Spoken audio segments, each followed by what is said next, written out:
All right, fellow ocean enthusiast, or perhaps just someone who secretly wishes they were Aquaman, let's dive into this shark tracking business from my incredibly witty and slightly terrified perspective. So I'm scrolling through this Osiarch app, basically a Where's Waldo, for massive fish with more teeth than a Hollywood smile.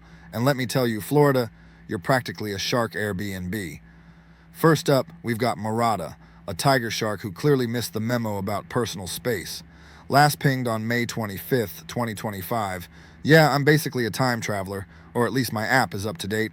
She was hanging out off the Florida coast, probably near the Keys.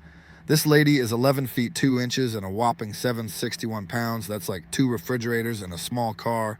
And she's a female, which just proves that the ladies are always the biggest and baddest. She was tagged near Islamorada, which I'm pretty sure is Spanish for Shark Party Central. Then there's Hannah, another tiger shark, who was in the Gulf of Mexico on May 30th, 2025.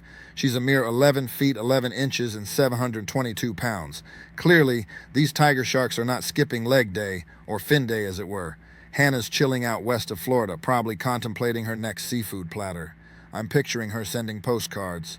Wish you were here. The water's warm, the food is plentiful, and the humans, well, they're mostly in boats. And speaking of big fish, we've got the great white contingent. Dold pinged on May 31st, 2025, somewhere off the Florida-Georgia border. Now, the map doesn't show me exactly where Dold was, but I'm just going to assume he was trying to decide if Florida's seafood was better than Georgia's. Tough choices, Dold. Then there's Mahone, another white shark, who also pinged on May 31st. Apparently, Mahone was tagged in Nova Scotia, which means this shark is basically living my dream of being a snowbird, just with more fins and fewer complaints about traffic. And then, just for a blast from the past, we have Gina, a bull shark, who last pinged way back on July 8th, 2013 near Miami. Gina, my dear, where have you been? Did you finally get that beachfront condo you always wanted? Or did you just decide to go off grid and live your best unpinged life? So what does this all mean for us mere mortals who enjoy a dip in the ocean? Yes, Florida is basically shark central. If you're going to Florida, assume there's a shark within a 50-mile radius. Don't worry, they're usually just minding their own business, probably judging your choice of swimsuit. Offshore is where the party's at. Most of these big sharks are like me on a Friday night. They prefer to stay out of the crowded areas and in the deep end. Many miles offshore, they're probably having their own version of a fish rave. Pings are not personal invitations. Just because a shark pinged somewhere doesn't mean it's currently doing the backstroke next to your sandcastle. Think of it as their last known Instagram check-in. They could be anywhere now. Seasonality is a thing.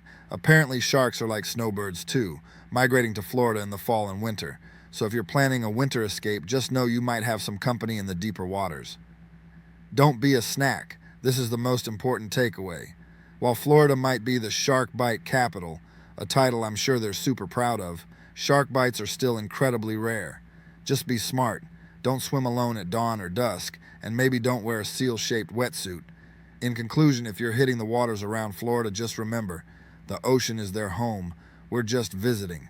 And while it's fascinating to track these magnificent creatures, I'll still be giving the water a nervous side-eye before I cannonball in. Because while I appreciate their existence, I'm not looking to become a footnote in their travel blog.